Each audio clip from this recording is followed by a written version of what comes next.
All right, everybody. Hope you're doing good. We'll just let this thing warm up, get everybody here on, and then we'll be going. Then we'll be going live, and then I'll just packing up because I got to get going for the end of the day. But I wanted to just check in here, Instagram Live, see how you're all doing, see what's going on. Hope you're all doing well. Hope you're having a fantastic day. Sorry, let me just pull this stuff up. Just getting the files ready. Files are together. All right. Let's see. I think we're done here on the desktop. Boom. All right. Anchor Nation, KT, what's up, buddy? How you doing? Finishing off the end of the day. Organization. That's right, buddy. I am not. Strong Suit is not good at the details. So I have to write this stuff down detail-wise, and that way I can kind of get all my thoughts together. Presenting this Friday on bridging the generational gaps in the workforce. You don't see, they talk about 4 generations working in the workforce. When you look at the years of people being born, the 4th generation, the older generation, is those that were born really in the Great Depression era. So you're basically at the tail end of that one. That person was born in 1945. So, they're already 73 years old. So already there's pretty good odds that they might not even exist at most organizations today.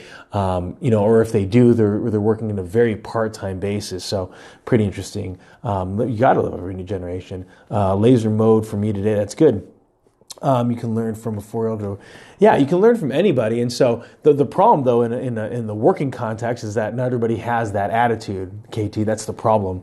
And also the other issue is that if you think about the 73-year-old, if you're communicating via email to everyone, they're not going to open it up. A lot of your 73-year-olds or even your 68-year-olds just have very little patience for email. And so that can be a little bit frustrating if you're trying to communicate with everybody in the organization and not everybody's opening up email. Heck, your 75-year-old will appreciate the old traditional letter than they will an email. And so you have to make sure that you're communicating in a way that you're actually getting at everybody and not assuming that everybody's going to read the email. And so a lot of leaders and managers, they have a tendency to have this attitude well, I emailed everybody. They should all got it. They should all be on the same page. And it just isn't happening that way. Yeah, closed-minded sometimes can adapt. The other thing is that if you're on the younger end of things, because you grew up with technology, you have a tendency to assume that everybody should be on it. And so you almost have this impatience for people that aren't very good. So if you think about the people that are, let's say they're 45, they never grew up with a computer. They never grew up learning how to even type. And so sometimes for them, they are literally hunting and pecking for each one. Some of them have evolved a little bit, maybe to working with 4 fingers, but some of them are still doing this hunt and peck method. And I know for, my younger generation that are in their 20s, that idea is just, how are they have no idea how they're not able to kind of get by on working with all 10 fingers. It's important to provide the right service at all ages. Yeah, I respect those who are coming up into tech now.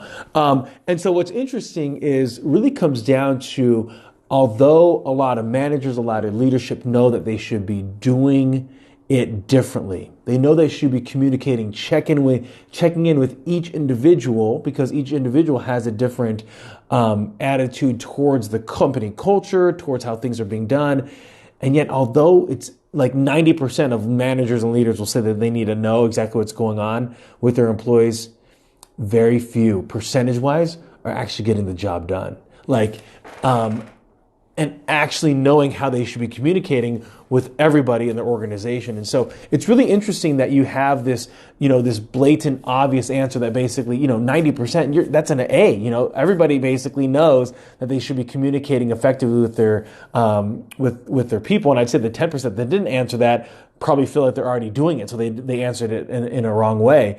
And so, but yet those numbers of managers and leaders that aren't doing it are really doing it at the detriment of the organization because they're not communicating, they're not having a collaboration or an opportunity for there to be a conversation about the gaps that do exist in the organization from an age perspective, and then just from a perspective on loyalty, from work-life balance, on all those various topics.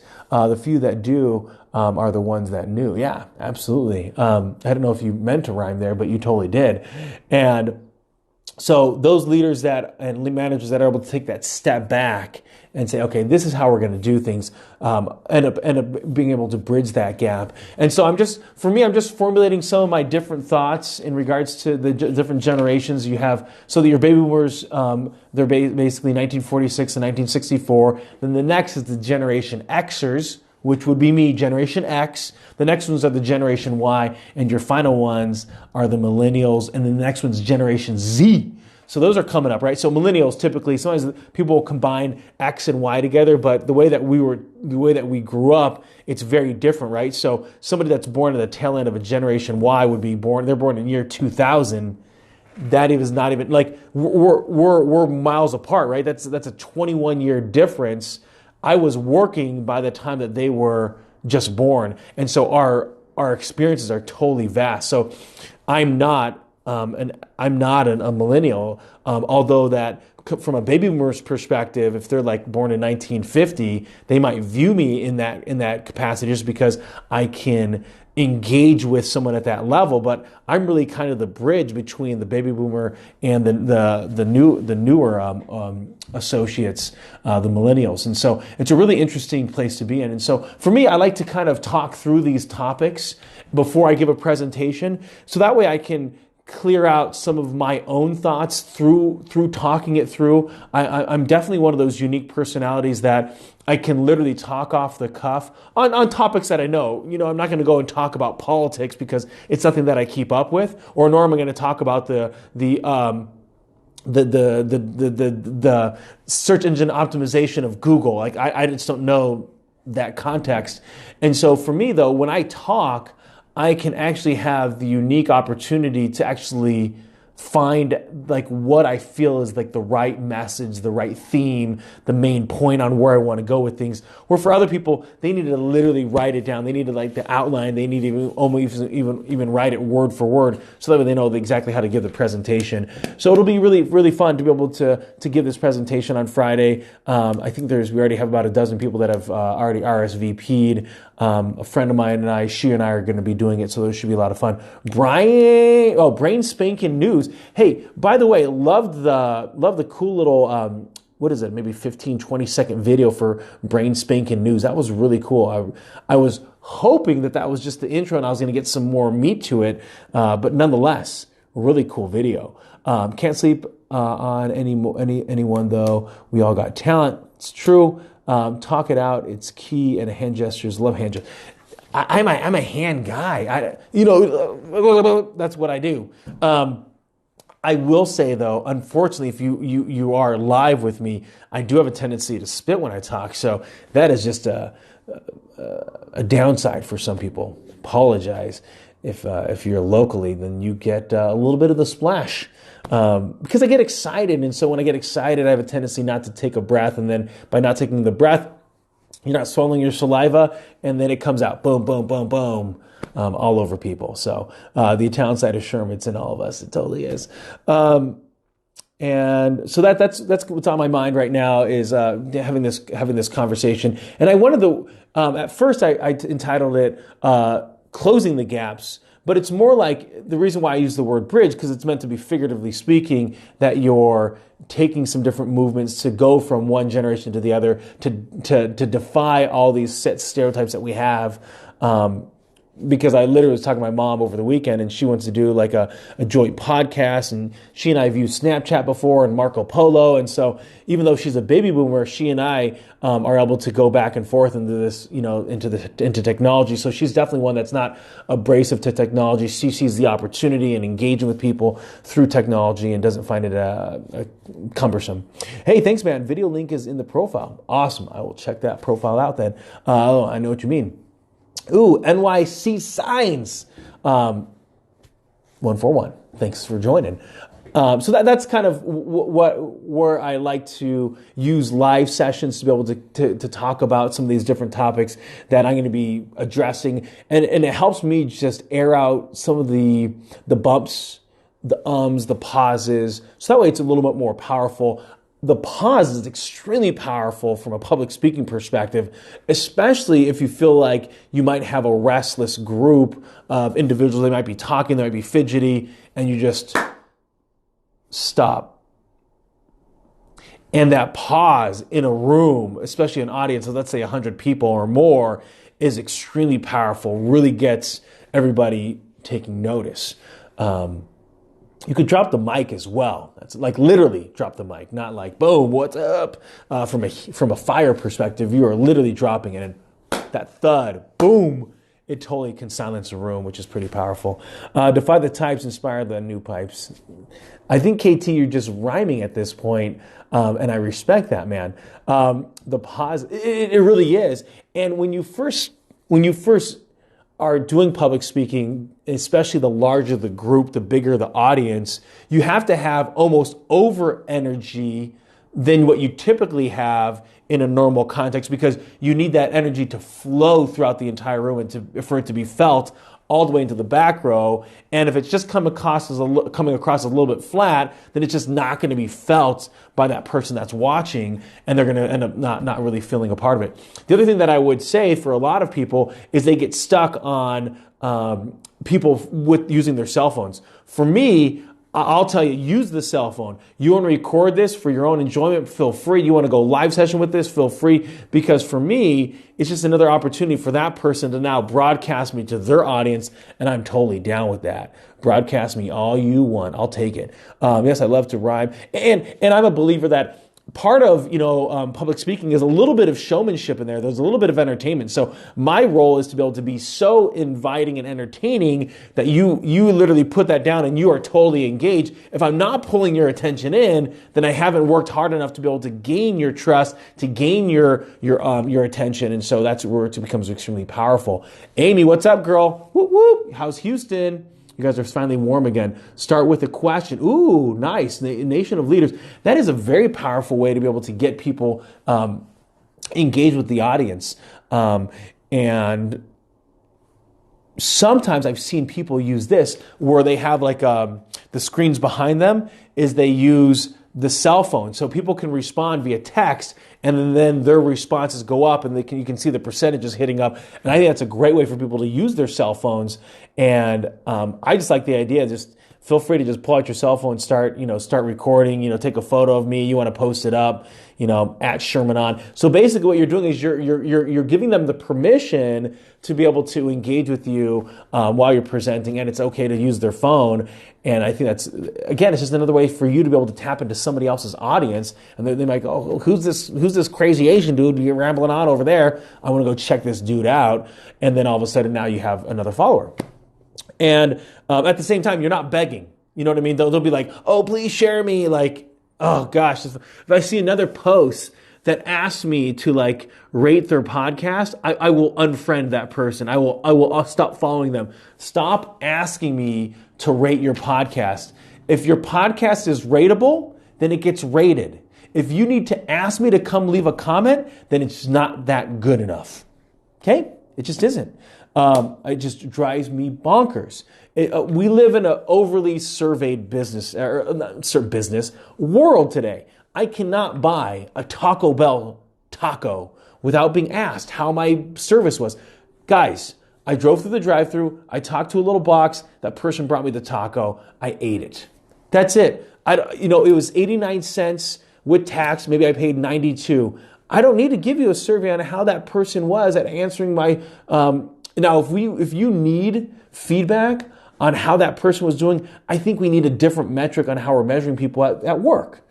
Because shouldn't everybody be pretty professional if that's their job in the service industry?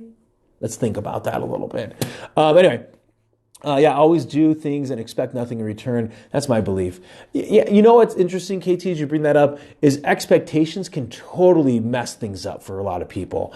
So when I present on Friday, there's certain number of people that have RSVP'd, but I have no expectations on what kind of people they're going to be there. It's just an opportunity for me to be in front of other people and for them to see me as a pro. And that's what I want. World business for Freudian slip. It totally is. Because I'm still at the office, maybe that's the slip, nation of leaders, is that I'm still thinking about business since I'm here at work. So how about you guys? Is there anything that you do? So Nation of Leaders has, when you speak in front of a group, so I like that, ask a question. KT says he dislikes the attitude of just giving and not having anything in return.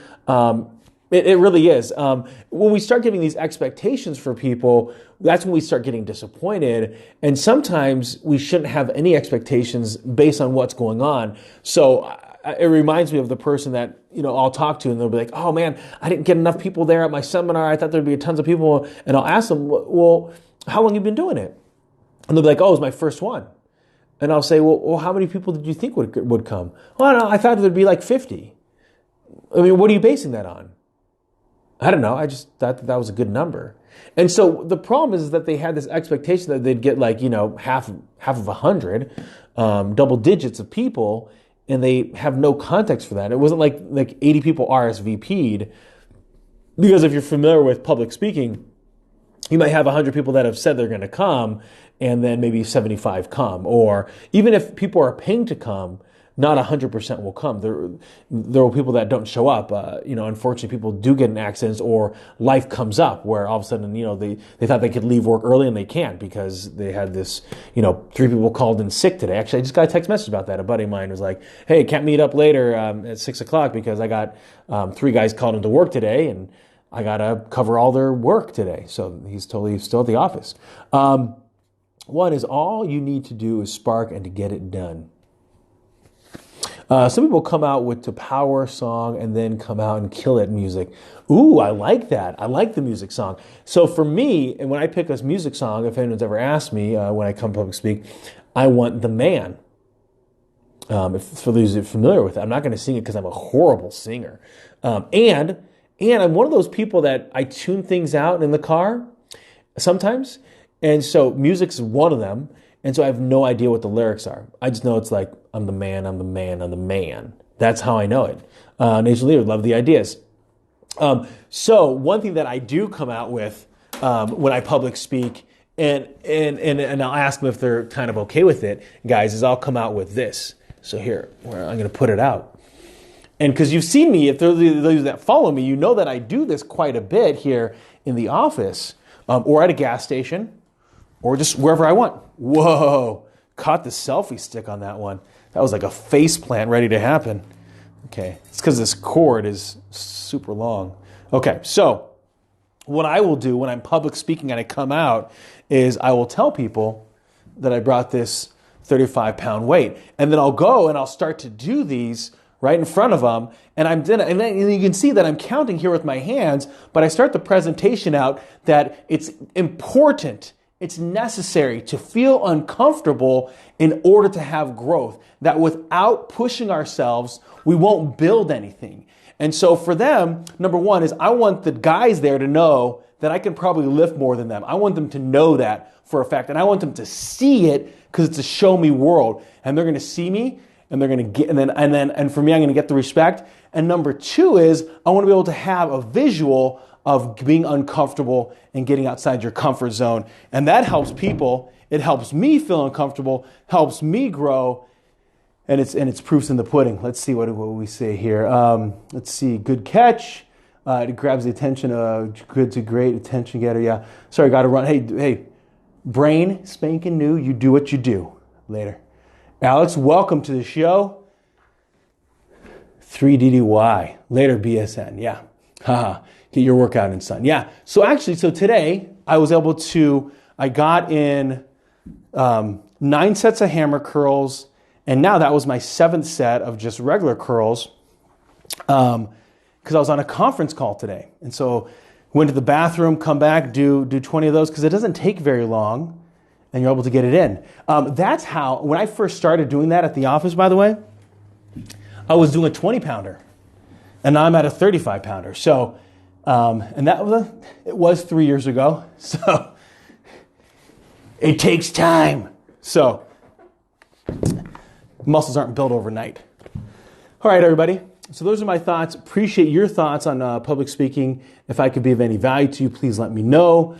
This live session, I'm going to share it. So feel free to just give me your thoughts on public speaking and getting prepared and what you like to do. And maybe what's your song? What do you choose? What would you choose to come out on from a song perspective? For me, it's The Man. And with that, I hope you guys and gals have yourselves a fantastic now. Sherm's out.